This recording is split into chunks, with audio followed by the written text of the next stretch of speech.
पितरों की मृत्यु तिथि पता न होने पर कब करें श्राद्ध। काशी नगरी की गलियों से गुजरते हुए जब कोई मणिकर्णिका घाट पर पहुंचता है तो उसे लगता है मानो वह संसार के किसी और ही आयाम में कदम रख चुका हो। वहां का वातावरण अन्य किसी घाट से भिन्न था। दिन हो या रात, यहाँ चिताओं की आग कभी बुझती नहीं थी। हवा में घुली राख और धूप की महक, साथ ही गंगा की लहरों की निरंतर ध्वनि, सब मिलकर एक अजीब सा सम्मोहन रचते। उस सुबह घाट पर हल्की धुंध छाई हुई थी। गंगा की सतह पर जैसे दूधिया पर्दा बिछा हो और बीच बीच में नावों की हल्की परछाइयां दिखाई दे जाती। हर लहर मानो कोई गुप्त संदेश लेकर किनारे से टकराती थी। ऐसा लगता कि नदी केवल जल की धारा नहीं, बल्कि असंख्य आत्माओं की स्मृतियों का संगम है। घाट के एक कोने में खड़ा था एक प्राचीन वटवृक्ष। उसकी मोटी मोटी जटाएं जमीन में गहरे धंसी थीं। कुछ जड़ें तो सीधे गंगा तक पहुंच चुकी थीं। उसकी छाया में बैठते ही अजीब सी शांति और रहस्य दोनों का अनुभव होता। उसी वटवृक्ष की सबसे ऊंची शाखा पर एक काला कौवा बैठा था। उसका आकार साधारण कौवों से बड़ा था और उसकी आंखों में चमक किसी अंगारे की तरह झिलमिला रही थी। घाट पर आने जाने वाले हर यात्री को लगता कि वह पक्षी उन्हें ध्यान से देख रहा है, मानो उनके हृदय की बातें पढ़ रहा हो। बुजुर्गों का कहना था, यह कोई सामान्य पक्षी नहीं, बल्कि पितरों का दूत है। इसकी उपस्थिति इस बात का संकेत है कि यहाँ अदृश्य लोक की शक्तियां भी विद्यमान है। उस दिन जब कौवे ने अचानक जोर से काव काव की आवाज निकाली तो घाट पर खड़े कई यात्रियों के हृदय में सिहरन दौड़ गई। ऐसा प्रतीत हुआ जैसे वह सभी को किसी अनकहे रहस्य की ओर बुला रहा हो। धुंध, गंगा की गूंज, चिताओं की ज्वाला, वटवृक्ष की छाया और कौवे की पुकार, सब मिलकर मणिकर्णिका घाट को ऐसा बना देते थे मानो यह स्थान केवल मृत्यु का नहीं, बल्कि आत्माओं के संदेश का भी केंद्र हो। मणिकर्णिका घाट पर खड़ा वटवृक्ष केवल एक पेड़ नहीं था, बल्कि युगों की कहानियों का जीवित प्रतीक था। उसकी शाखाएं आकाश की ओर फैली थी, मानो वह देवताओं से संवाद कर रही हो, और उसकी जड़ें गंगा के जल में जाकर मिलती थीं, जैसे पाताल और धरती को जोड़ने वाला कोई सेतु हो। लोग कहते थे कि यह वृक्ष साधारण नहीं है।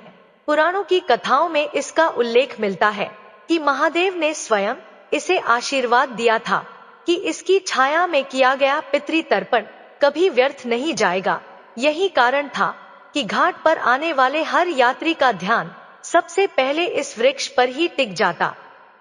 दिन में यह वृक्ष शांत और स्थिर दिखाई देता, परंतु संध्या होते ही उसकी छाया कुछ और ही रूप धारण कर लेती।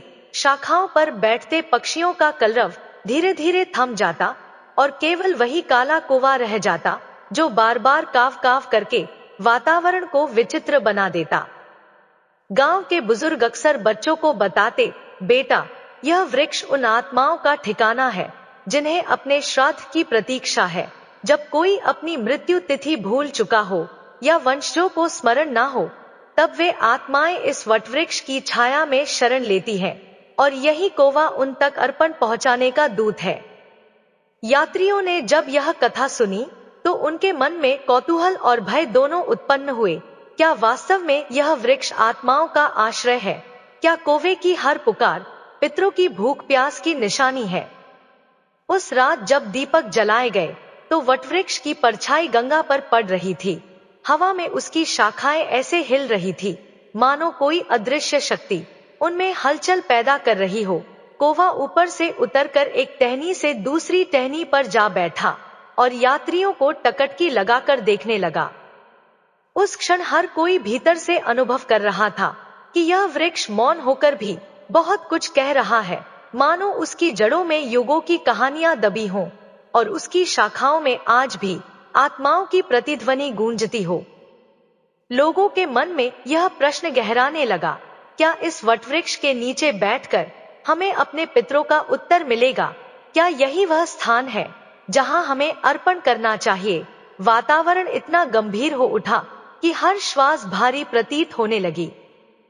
तभी धुंध से भरी उस संध्या को गंगा किनारे कुछ अजनबी यात्री मणिकर्णिका घाट पर पहुंचे। वे थकेहारे लंबे सफर से गुजारते हुए अपने साथ अन्न, तिल और जल से भरे पात्र लिए हुए थे। उनके चेहरों पर भक्ति और चिंता का गहरा मिश्रण था। घाट पर चिताएं जल रही थी, अग्नि की लपटें आकाश की ओर उठती और राख धीरे धीरे गंगा में गिर जाती। हर लहर उसे दूर बहाकर ले जाती, मानो संसार के बोझ को धो रही हो। यात्रियों ने यह दृश्य देखा तो उनके मन में और अधिक गंभीरता छा गई। वे सीधे घाट पर बैठे वृद्ध पंडित के पास पहुंचे।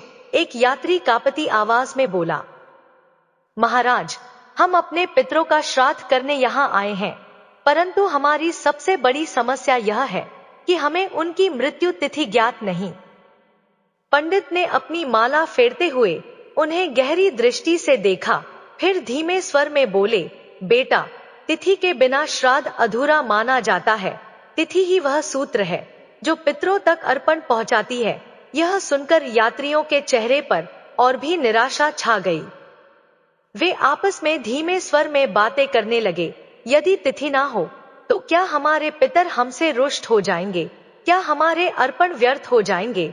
पंडित भी मौन हो गए। उनके पास प्रश्न का स्पष्ट उत्तर नहीं था। वे केवल गंगा की लहरों को देखते रहे, जैसे वही उन्हें मार्ग दिखाएगी। ठीक उसी समय गंगा की धारा में असामान्य हलचल हुई। पानी में गोल गोल घेरे बनने लगे और लहरें घाट की सीढ़ियों से टकराकर अजीब सी ध्वनि निकालने लगी। यात्रियों ने एक दूसरे की ओर देखा। क्या यह संयोग है या स्वयं गंगा माता कुछ संकेत दे रही है? कौवा, जो वटवृक्ष पर बैठा था, अचानक नीचे उतरा और घाट की सीढ़ियों पर आकर बैठ गया। वह यात्रियों को टकटकी लगाकर देखने लगा और फिर काव काव कर जोर से बोला। उसकी आवाज घाट की चुप्पी को चीरती हुई दूर तक गूंज गई। यात्रियों का हृदय और भी तेजी से धड़कने लगा। उनके मन में सवाल था, क्या यह पक्षी पितरों का दूत है? क्या गंगा और यह कौवा मिलकर हमें कोई अदृश्य मार्ग बताना चाहते हैं? सारी भीड़ एक रहस्य के साए में खड़ी थी। पंडित की आंखें भी कौवे और गंगा की लहरों पर टिक गईं। सबको लग रहा था कि मणिकर्णिका घाट अब कोई रहस्य में उत्तर देने वाला है। और तभी अचानक गंगा की धारा में एक अजीब हलचल हुई। जल की सतह पर चमकदार लहरें उठने लगी, मानो किसी ने अदृश्य दीपक जलाकर पानी में प्रवाहित कर दिया हो। धीरे धीरे उस लहरों से एक गूंजती हुई ध्वनि निकली। वह ध्वनि ना स्त्री की थी, ना पुरुष की, ना बहुत ऊंची थी, ना बहुत धीमी। वह सीधे हृदय को छूने वाली थी। हे मानव, पितरों का तर्पण तिथि से नहीं, श्रद्धा से पहुंचता है। यदि तिथि अज्ञात हो तो सर्वपितृ अमावस्या के दिन करो अर्पण। वही दिन है जब सब पितरों का आवाहन होता है। सभी यात्री स्तब्ध रह गए। उन्होंने एक दूसरे की ओर देखा। क्या वास्तव में गंगा माता ने उनसे संवाद किया था या यह केवल एक भ्रम था? पंडित, जो अब तक मौन थे, गहरी सांस लेकर बोले, यात्रियों, यह कोई भ्रम नहीं, गंगा माता ने स्वयं मार्ग दिखाया है। सर्वपितृ अमावस्या वह तिथि है जब जिनके श्राद्ध की तिथि ज्ञात नहीं, उनका अर्पण स्वीकार होता है। इतना सुनते ही घाट पर एक अजीब सी शांति छा गई। चिताओं की लपटें अब धीमी होकर स्थिर दिखने लगी और कौवा वटवृक्ष की ऊंची शाखा पर जा बैठा। उसने पंख फैलाए और धीरे से काव काव की ध्वनि निकाली, मानो गंगा माता के कथन की पुष्टि कर रहा हो। यात्रियों का हृदय अब हल्का लगने लगा। उन्हें समझ आ गया था कि उनका अर्पण व्यर्थ नहीं जाएगा। वे गंगा की ओर देख हाथ जोड़कर खड़े हो गए। उस क्षण घाट पर उपस्थित हर व्यक्ति ने अनुभव किया कि मणिकर्णिका घाट केवल मृत्यु का स्थान नहीं, बल्कि अदृश्य लोक और इस लोक को जोड़ने वाला पवित्र सेतु है। रात अब पूरी तरह घाट पर उतर चुकी थी। चिताओं की लपटें आकाश की ओर उठती हुई प्रतीत होती, मानो अग्नि और आकाश आपस में संवाद कर रहे हों। गंगा का जल गहरे नीले रंग में चमक रहा था और धुंध की परतें घाट पर किसी अनदेखे पर्दे की तरह फैल गई थी। इसी बीच यात्रियों ने देखा कि वटवृक्ष की शाखा पर बैठा कौवा अचानक असामान्य ढंग से चहचहाने लगा। उसकी काव काव अब साधारण नहीं थी, उसमें एक अजीब सी बेचैनी और चेतावनी की ध्वनि थी। पंडित ने ध्यान से कौवे को देखा और गंभीर स्वर में बोले, यह संकेत साधारण नहीं है। कौवे को पितरों का दूत माना गया है। जब यह अशांत होकर पुकारे तो समझना चाहिए कि आत्माएं कुछ कहना चाहती हैं। यात्रियों का हृदय जोर से धड़कने लगा। सबने कौवे की ओर देखा। कौवा अब अपनी चोंच घाट की ओर झुका रहा था, मानो किसी अदृश्य दिशा का इशारा कर रहा हो। तभी गंगा की लहरें तेजी से उठीं और घाट पर रखे ताम्रपात्र को छूकर लौट गई। उस पात्र में तर्पण का जल भरा था। पंडित ने धीमे स्वर में कहा, पितर असंतुष्ट हैं। वे यह बताना चाहते हैं कि तिथि भूल जाना अपराध नहीं है, परंतु श्राद्ध में लापरवाही करना बहुत बड़ा दोष है। कौवे ने पंख फैलाए और एक लंबी काव काव की ध्वनि निकाली। वह ध्वनि इतनी गहरी थी कि यात्रियों के हृदय में एक कंपन सा दौड़ गया। उनके कानों में मानो शब्द गूंजे, श्रद्धा से बुलाओ, हम आएंगे, परंतु लापरवाह रहे तो दूर हो जाएंगे। सभी यात्री कांप उठे। उनके मन में एक भय भी था और एक आशा भी। पंडित ने उन्हें आश्वस्त किया, डरना मत, यह कौवा पितरों का संदेशवाहक है। यह केवल हमें सावधान कर रहा है कि बिना श्रद्धा के अर्पण व्यर्थ है। यदि मन शुद्ध हो और संकल्प दृढ़, तो पितर अवश्य प्रसन्न होंगे। इतना कहते ही कौवा शांत हो गया। वह अपनी आंखें आधी बंद करके ऐसे बैठ गया मानो अपनी भूमिका पूरी कर चुका हो। घाट का वातावरण फिर से स्थिर होने लगा, पर यात्रियों के मन में यह प्रश्न उठ रहा था, क्या केवल श्रद्धा पर्याप्त है या कोई और रहस्य अभी छिपा हुआ है। गहरी रात का समय था। मणिकर्णिका घाट पर केवल चिताओं की धधकती लपटें और गंगा की गूंज सुनाई दे रही थी। हवा में राख और धूप की गंध के बीच वटवृक्ष की छाया और भी रहस्यमयी लग रही थी। यात्रियों ने देखा कि अचानक उस विशाल वटवृक्ष की जड़ें हल्की हल्की हिलने लगी, जैसे धरती के भीतर से कोई शक्ति उन्हें छू रही हो। उसकी ऊंची शाखाएं चांदनी में ऐसे चमक उठीं मानो कोई अदृश्य दीप प्रज्वलित हो गया हो। पंडित ने गंभीर स्वर में कहा, यह वटवृक्ष केवल वृक्ष नहीं, बल्कि लोगों को जोड़ने वाला सेतु है। कहा जाता है कि इसकी जड़ों में पितरों की स्मृतियां बसी हुई हैं। आज यह हमें बुला रहा है। यात्री कांपते हुए उसके निकट गए। तभी हवा का एक तेज झोंका चला और वटवृक्ष से सूखी पत्तियां गिरने लगी। गिरती पत्तियां साधारण नहीं थीं, उनकी ध्वनि बिल्कुल स्पष्ट थी।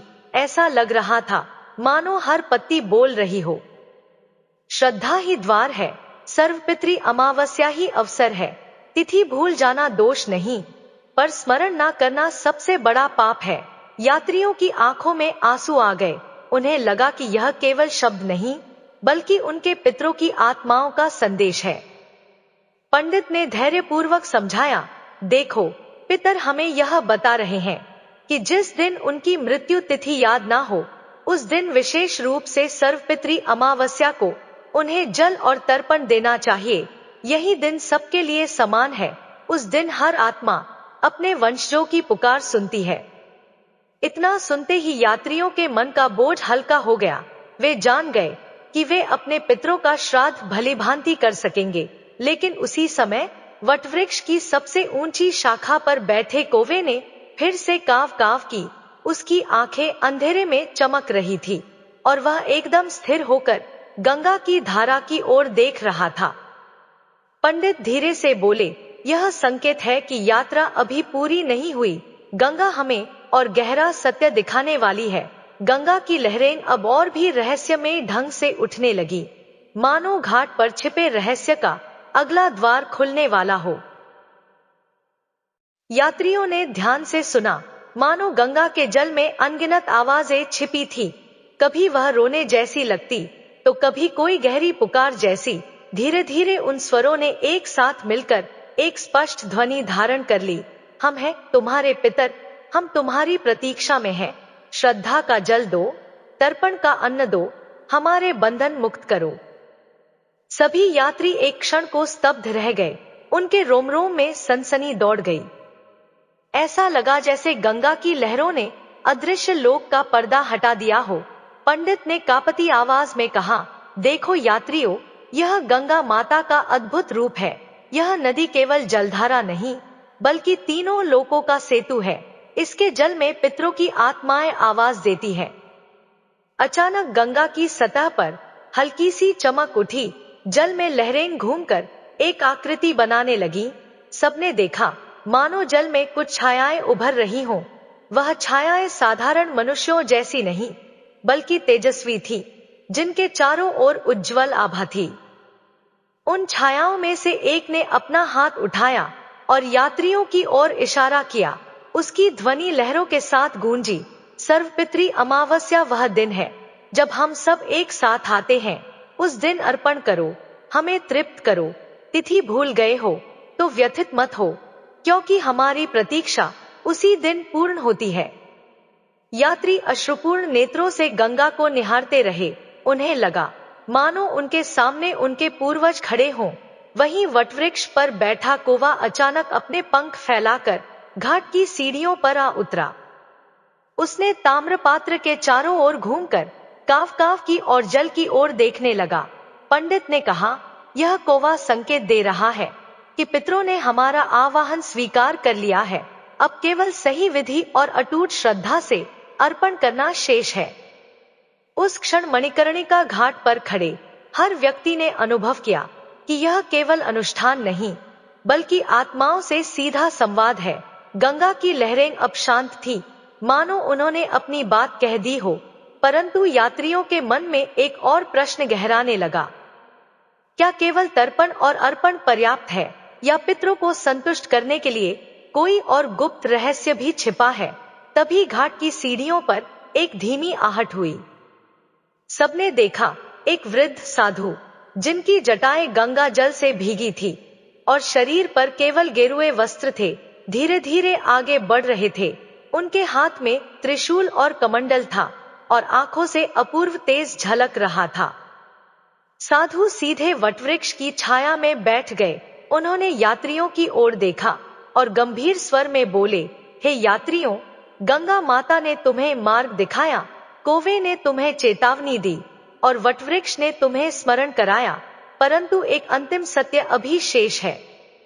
यात्री उत्सुक होकर उनके निकट आ गए। साधु ने अपनी दृष्टि गंगा की ओर उठाई और बोले, पितरों को तर्पण केवल जल और अन्न से नहीं मिलता, उनकी तृप्ति का सबसे बड़ा साधन है संकल्प और दान। यदि तिथि ज्ञात ना हो तो सर्वपितरी अमावस्या को तर्पण करो, परंतु उसके साथ अपने पितरों के नाम का स्मरण कर संकल्प लो और उस दिन ब्राह्मणों को भोजन दो, गाय को हरा चारा दो, पक्षियों को अन्न दो। यही दान पितरों तक पहुंचकर उन्हें शांति और संतोष देता है। साधु की वाणी सुनकर यात्रियों के नेत्र भर आए। उन्हें लगा मानो उनके पितर स्वयं उनके सम्मुख खड़े होकर यह उपदेश दे रहे हों। साधु ने आगे कहा, श्रद्धा बिना अर्पण अधूरा है, संकल्प बिना जल सूखा है, दान बिना श्राद्ध अधूरा है। याद रखो, जब तुम किसी भूखे को भोजन देते हो, किसी प्यासे को जल पिलाते हो, तब पितर अदृश्य रूप से उस तृप्ति को स्वीकार करते हैं। यात्रियों ने हाथ जोड़कर साधु को प्रणाम किया। वे अब समझ चुके थे कि केवल अनुष्ठान ही नहीं, बल्कि निष्काम सेवा और दान ही पितरों की सच्ची तृप्ति का मार्ग है। साधु ने आशीर्वाद देकर कहा, अब भय मत करो, तुम्हारे पितर प्रसन्न होंगे। मणिकर्णिका घाट पर गंगा माता स्वयं साक्षी है। इतना कहकर साधु धुंध में विलीन हो गए। यात्रियों ने चारों ओर देखा, वह कहीं दिखाई नहीं दिए। क्या वे वास्तव में कोई साधु थे या स्वयं पितरों का दूत? यह प्रश्न उनके मन में गहरे रह गया। सर्वपितरी अमावस्या का पावन दिन आ चुका था। भोर की बेला में मणिकर्णिका घाट पर घंटियों की ध्वनि गूंज रही थी। गंगा की लहरें सुनहरी आभा में नहाई हुई थी। यात्रियों ने पंडित और साधु के बताए निर्देशों को याद किया और पूरी श्रद्धा से विधि प्रारंभ की। सबसे पहले उन्होंने घाट की सीढ़ियों को गंगा जल से धोया, फिर ताम्रपात्र में गंगा जल भरकर उसमें तिल और पुष्प डाले। पंडित ने संकल्प कराया, हे पितरों, तिथि ज्ञात ना होने पर भी हम आज सर्वपितृ अमावस्या के अवसर पर आपका स्मरण कर रहे हैं। हमारी श्रद्धा स्वीकार करें और तृप्त हों। इसके बाद तर्पण की विधि शुरू हुई। यात्रियों ने अपने पूर्वजों के नाम स्मरण करके जल अर्पित किया। हर बार जल की धारा गंगा में मिलते ही लहरें मानो प्रसन्न होकर झूमने लगी। कौवा, जो वटवृक्ष की शाखा पर बैठा था, बार बार काव काव कर रहा था, मानो संकेत दे रहा हो कि अर्पण स्वीकार हो रहा है। फिर उन्होंने पिंडदान किया। चावल, तिल और पुष्प मिलाकर बने पिंड गंगा की धारा को अर्पित किए गए। अर्पण के क्षण घाट पर उपस्थित सभी लोगों ने अनुभव किया कि वातावरण में एक गहन शांति उतर आई है। चिताओं की लपटें, जो अब तक ऊंची उठ रही थी, अचानक धीमी हो गईं। गंगा की लहरें शांत होकर सीढ़ियों को स्पर्श कर रही थी। पंडित ने कहा, देखो यात्रियों, यह संकेत है कि पितर तृप्त हो गए हैं। अब उनका आशीर्वाद तुम्हें अवश्य मिलेगा। विधि के अंतिम चरण में यात्रियों ने दान किया, ब्राह्मणों को भोजन कराया, गाय को हरा चारा दिया और पक्षियों के लिए अन्न बिखेरा। अद्भुत दृश्य यह था कि जैसे ही कौवे ने अन्न खाया, यात्रियों के हृदय में अचानक एक हल्कापन और शांति का अनुभव हुआ, मानो किसी ने उनके कंधों से वर्षों पुराना बोझ उतार लिया हो।